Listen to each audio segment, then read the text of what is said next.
Bienvenidos a una nueva clase en el ámbito del curso de posgrado virtual, la evolución y la situación actual de los derechos humanos, con especial referencia a los derechos económicos y sociales, que se dicta en la Facultad de Derecho de la Universidad Católica de Santa Fe. En el encuentro de hoy vamos a hacer referencia a lo que es el derecho al acceso a una vivienda digna, reconocido entre tantos otros instrumentos internacionales en el Pacto para los Derechos Económicos, Sociales y Culturales, en su artículo 11, que establece que toda persona tiene derecho a acceder a una vivienda adecuada. La clase la vamos a dividir en tres partes. En una primera vamos a tratar de definir qué es una vivienda y qué es el derecho a acceder a una vivienda digna, cuál es su naturaleza jurídica, tema de vital importancia para poder ver si de este derecho nacen directamente exigencias hacia el Estado, o sea, si yo puedo exigir directamente algo al Estado según la naturaleza de este derecho. En una segunda parte vamos a ver la observación general número 4 del pacto que nombramos, del Comité para el Desarrollo del Pacto que nombramos, donde se establecen ciertos requisitos que debe cumplir una vivienda para nosotros poder decir que tiene la calidad digna. Y por último vamos a analizar 2 o 3 fallos de organismos internacionales y de algunas cortes nacionales, donde vamos a identificar qué se ha ordenado o qué han ordenado estos organismos o estas cortes a los estados involucrados para poder deducir cuáles son las obligaciones o a qué se han obligado los estados al reconocer a sus habitantes el derecho a acceder a una vivienda digna. Bien, lo primero entonces que tenemos que ponernos de acuerdo es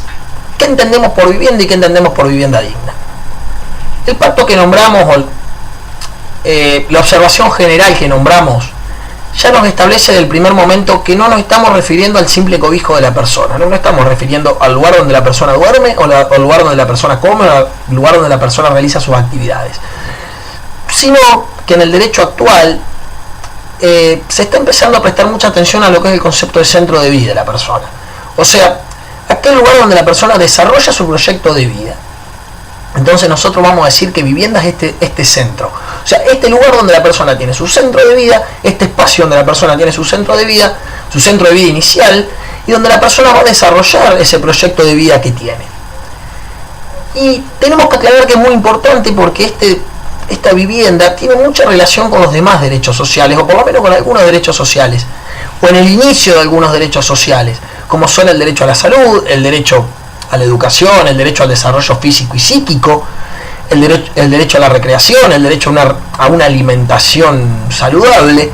porque son todas actividades que empiezan o que tienen gran influencia donde la persona habita, donde la persona vive. Una vez que nosotros podemos establecer que este derecho a vivir, o sea que la vivienda es este lugar donde la persona tiene su centro de vida y va a desarrollar su proyecto de vida, nosotros vamos a decir que este lugar es digno cuando cumple las condiciones mínimas de dignidad, o sea, donde este espacio físico donde la persona pueda desarrollar ese proyecto de vida con las condiciones mínimas de dignidad. En otras palabras, un lugar donde lo pueda hacer con paz, con seguridad tanto física y jurídica, y con las condiciones mínimas para el desarrollo de todos sus demás derechos sociales. Ya en la segunda parte, como aclaramos, vamos a hacer bien referencia a cuáles son los requisitos que se deben cumplir para que nosotros podamos calificar de digno este lugar. Pero por ahora nos alcanza con establecer que es el lugar donde la persona va a desarrollar su vida. Bien, se ha discutido de un principio cuál es, una vez que ha sido reconocido este derecho, se empezó a discutir cuál es la naturaleza jurídica que el mismo tiene. En un primer lugar, se le desconoció su característica de derecho fundamental y se dijo que era un derecho solamente de carácter prestacional y asistencial, o sea que era un derecho programático, que por lo tanto no derivan del derecho subjetivos exigibles, que era un derecho que, si bien los estados se han obligado a brindarlo a sus habitantes, a sus ciudadanos, lo han hecho de una manera dirigiéndose simplemente al poder legislativo y al poder ejecutivo, o sea, a la administración del Estado y al órgano del Estado que crea las normas, diciendo de alguna manera que la obligación del Estado es brindar leyes o planes administrativos donde de una manera con progresividad se vayan estableciendo condiciones para que los lugares donde las personas habitan sean cada vez más dignos. El problema que se encontraron los órganos judiciales al ver los reclamos y al establecer esta naturaleza jurídica es cómo hacer para que en ciertas condiciones se pueda decir que o se puede ordenar al Estado que cumpla las condiciones mínimas a las personas que no estaban teniendo acceso a esta vivienda digna. Lo que se tomó es un criterio de conexidad, o sea, se estableció que el derecho al acceso a la vivienda digna podía ser exigible, o podían los poderes judiciales ordenar a los estados que cumplan condiciones mínimas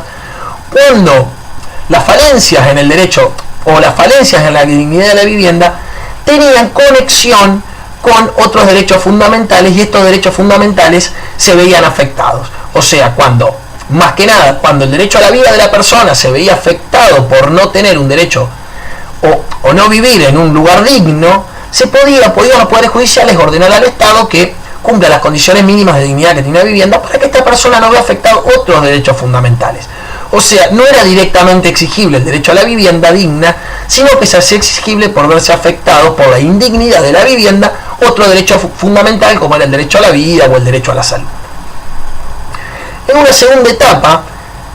se empezó a ver, por una cuestión de permutación, que este derecho podía ser considerado como un derecho fundamental. ¿Cuándo se daba esto? Cuando las características o cuando ciertos requisitos de la dignidad de la vivienda tenían reconocimiento legal, o sea, que por una ley o por cualquier otra actuación estatal se reconocían ciertos aspectos del derecho a la vivienda a las personas. Entonces estas personas podían exigirlo. Por ejemplo, cuando por ley se establecían ciertas condiciones mínimas de salubridad que tenían que tener los asentamientos, cuando se establecían ciertas reglas sobre créditos otorgados a personas para que accedan a la vivienda, cuando se reconocían ciertos derechos a los locadores de vivienda, entonces estos derechos pasaban a ser fundamentales porque tenían otro reconocimiento legal. Entonces esa exigibilidad se daba por las leyes que reconocían estos requisitos y no por la característica fundamental del derecho a la vivienda. Cuando se empezó a reconocer por esto, ya sea por conexidad o se empezó a reconocer por permutación, se empezó a decir entonces que el derecho a la vivienda era un derecho constitucional. Ahora, que no era un derecho fundamental de la persona, sino simplemente que tenía reconocimiento constitucional porque ya las constituciones lo reconocían. Recordemos que la Constitución argentina en el año 94, a dar categoría constitucional a todos los pactos internacionales, reconoce entonces la característica constitucional del derecho a la vivienda, pero que no era fundamental. Entonces, al no ser fundamental, no era exigible directamente. Posteriormente, al ver la cantidad de reclamos que exigían, que existían de personas que veían afectado su derecho al acceso a una vivienda digna, las Cortes con dos argumentos empezaron a establecer la fundamentabilidad del derecho a la vivienda. El primero de ellos fue que si bien que al estar reconocido en los tratados internacionales y al dar reconocimiento constitucional, dichos tratados no hacían diferencia entre los derechos de la primera generación, o sea, aquellos derechos civiles y políticos, de los derechos de segunda generación, los derechos de seguridad social, los derechos laborales, los derechos sociales. El derecho a la vivienda incluido en esos. No había una diferenciación de uno sobre otro. Entonces, con este argumento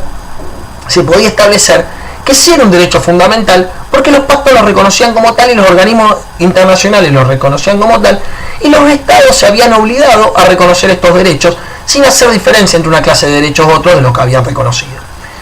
Y también se estableció que si bien se reconoce la calidad de programáticos de estos derechos o la calidad de asistenciales y de no ser exigible directamente, o sea, que no puede una persona exigir al Estado directamente que le otorgue una vivienda digna, no está en contraposición con que sea un derecho fundamental. Hay que entender que estos derechos programáticos tienen una influencia muy grande en lo que son las políticas de Estado y en lo que son las decisiones de Estado en que inviertes un recurso. Por lo tanto, no pueden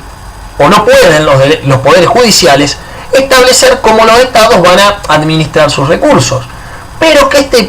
calidad de derecho programático o esta calidad o esta potestad que tienen, esta potestad democrática que tienen los estados de determinar cómo van a llevar adelante sus políticas de vivienda, no está en contraposición con que sea un derecho fundamental.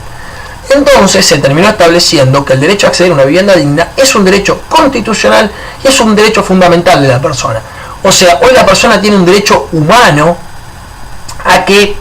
el Estado le brinde la posibilidad de acceder o le brinde el acceso a una vivienda digna.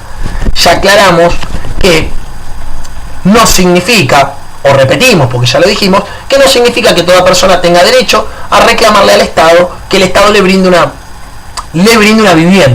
vivienda con características dignas. Pero sí tiene derecho a exigir a que el Estado cumpla con los requisitos mínimos de programar progresivamente el acceso de las personas a viviendas dignas. Bien.